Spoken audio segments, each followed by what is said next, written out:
सभापती महोदय, तुम्हाला शेवटच्या अगोदर आणि इकडे टीएटीचा पेपर फुटला. हो खर तर दादाभाऊ, जेव्हा मंदिरातली दानपेटी फुटतं तेव्हा भावनेचा खून होतं, पण जेव्हा पेपर फुटतं तेव्हा कष्टकऱ्यांच्या स्वप्नाचा खून होतं. तुम्हाला आम्हाला माहित आहे का, तुम्ही आम्ही सगळे बऱ्यापैकी असणारे लोक इथे उपस्थित आहे, ज्यांच्या खिशात किमान पैसा अजून 10 वर्ष जगण्या एवढा आहे, त्या लोकांना याचं काही फार महत्त्व वाटतं असं मला वाटत नाही. सभापती महोदय, तुम्ही सांगा, एखादा पेपर जेव्हा फुटतं तेव्हा गरीबाच्या पोराचं मरण कसं होतं? 5 ते 10 लाख विद्यार्थीचा अभ्यास करत असतं, रक्ताचं पाणी करत असतं सभापती महोदय.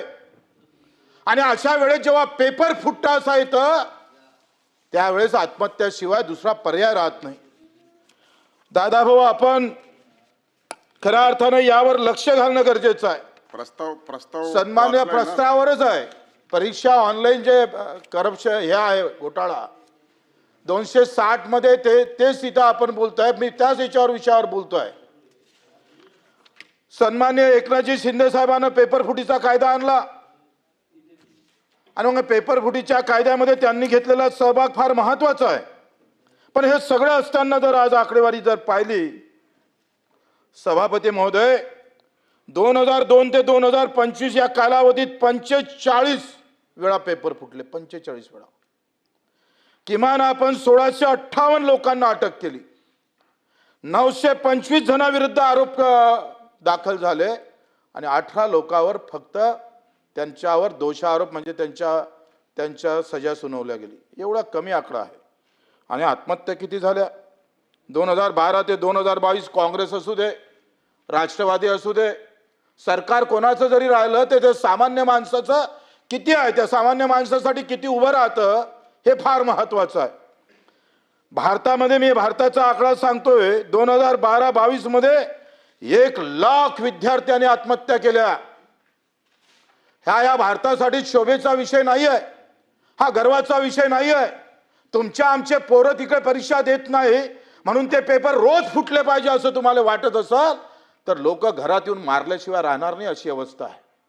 महाराष्ट्रामध्ये 2012-2022 मध्ये 415 लोकांनी, विद्यार्थ्यांनी आत्महत्या केल्या. आणि मग असं सगळं असताना आपण जर पाहतोय का याच्यामध्ये जर सुधारणाच येत नसेल, एक मात्र तिकडे शेतीमालाला भाव भेटत नाही, आणि गरीब शेतकऱ्याच्या मजुराचं पोरगं जेव्हा पेपरले जातं तेव्हा त्याच्यात पेपर फुटल्या जातं, तर त्याचं अंतर्मन काय बोलत असेल हे खरं तर आपण सगळ्यांनी तपासणं गरजेचं आहे. कशा पद्धतीने त्याच्या भावना होत असेल. पैसे देऊनच जर आम्ही परीक्षेत पास होत असेल, ठराविक वर्गाचेच लोक तिथं अधिकारी, पैसा ज्याच्याजवळ आहे तोच तिथं आम्ही पाहतो नोकरीवर लागत असेल, तर मग तुमच्या आमच्या सरकारकडून अपेक्षा तरी काय करतंय सरकारची यंत्रणा? एवढं सगळं असताना सुद्धा आपण पाहतोय सभापती महोदय, हे पेपर फुटायचं कारण काय हो? कोण माती खातं इथे? म्हणजे इथे अशा प्रकारची हिंमत होते कशी सभापती महोदय? आपण टीसीएसचा विचार करतोय. टीसीएस वाल्यांनी काय केलं? जे टाटाची कंपनी आहे ते इथं आम्ही पाहतोय महारतेचा गुणगाव सुरू आहे, पण त्याच्या माध्यमातूनही अंदरून आपले लोक कसे घालायचे असाही प्रकार काही सरकारमध्ये चालू असतं, ते थांबले पाहिजे. टीसीएसचा आम्ही पाहतोय, टीसीएस राजस्थानमध्ये जेल वॉर्डनचा पेपर घेतला, तो फुटला, तिथं मॅनेजरला अटक झाली. 2018 मध्ये ग्रामसेवक आम्ही पाहतोय भरती उत्तर प्रदेशमध्ये झाली, 173 लोकांना अटक झाली.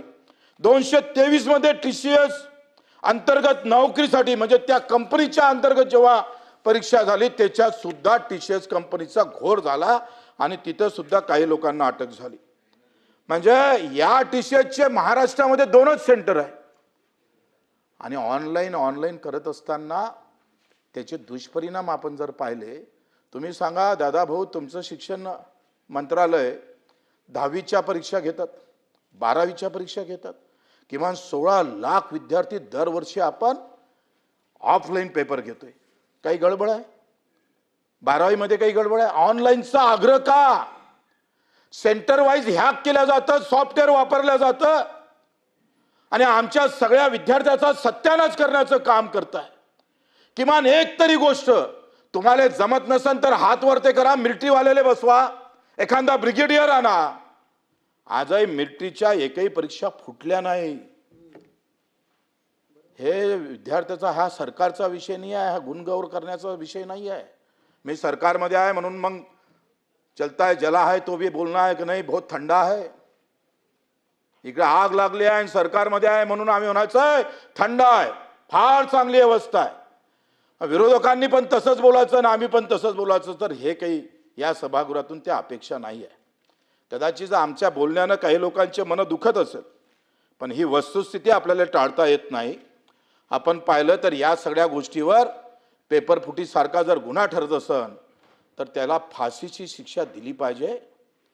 या सगळ्या गोष्टीवर व्यवस्थित आम्ही पाहतोय, त्याचं नियोजन केलं पाहिजे।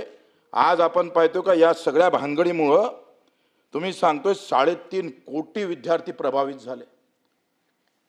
3 कोटीच्या समोर विद्यार्थ्यांना प्रभावित व्हावं लागलं। बस एक 2 मिनिटं। आणि म्हणून आम्ही आपल्याकडून अपेक्षा करतो, व्यापम घोटाळा झालाय, टीएटीचा घोटाळा, आता टीएटीची परीक्षा फुटली आणि 2 लाखाले पेपर गल्लोगल्ली वाटप व्हायला लागलंय। दादा भाऊ, तुम्ही तिथं दादागिरी दाखवून मला वाटते तुम्ही जर हातात दंडा घेतला तर याचा सफाई झाल्याशिवाय आणि अनेक गोरगरीब विद्यार्थ्यांचा आशीर्वाद तुमच्या नशिबी आल्याशिवाय राहणार नाही, अशा खऱ्या अर्थानं आम्हाला अपेक्षा आहे। ते तुम्ही करणार आहे याच्याबद्दल आम्हाला काही दुसरा आमचं काही मनात मतभेद नाही आहे, परंतु यावर एकदा सोक्ष आपण पाहतोय का कुठं ना कुठं विचार करून त्याची एक व्यवस्थित घडी बसवून आज महाराष्ट्र लोकसेवा आयोगाच्या माध्यमातून ह्या परीक्षा ऑफलाईन कशा होईल याच्यावर आपण चिंतन मंथन केलं पाहिजे। केंद्रीय लोकसेवा आयोग ऑफलाईन परीक्षा घेतं, अनेक राज्य ऑफलाईन परीक्षा घेतं, पण इथंच ऑनलाईन घेण्याची आम्ही का प्रकारची जबरदस्ती केल्या जातं? काय त्याच्यामध्ये इंटरेस्ट आहे? कोण त्याच्यामध्ये आम्ही पाहतो हे सगळं डोकं घालताय? यावर सुद्धा सभापती महोदय एक विचार होऊन त्याचं चिंतन मंथन करून कुठेही पेपर फुटणार नाही आयुष्यात याची हमी आम्हाला जर दिली तर तो विद्यार्थी जो आहे 20-20 वर्ष 10-10 वर्ष बिचारा अभ्यास करतोय, कसं राहतंय पुण्याला आम्ही पाहतोय। एका खोलीत जिथं 2 जण झोपू शकत नाही तिथं 3 जण राहतोय। सगळे संत आम्ही पाहतोय सोनं गिनं गहाण ठेवून वावरं विकून आम्ही पाहतो त्या परीक्षेला बसतं। एक आशेचं किरण त्याच्यावर असते, त्याच्या डोक्यासमोर असतं, आणि ते आशेचं किरणच जर पेपर फुटीमुळे तुटल्या जात असेल आणि ज्याच्याजवळ पैसा आहे तोच नोकरीवर लागत असेल तर मला वाटतं सभापती महोदय तुम्ही आम्ही सगळ्यांनी याच्यावर पुन्हा चिंतन मंथन करणं गरजेचं आहे।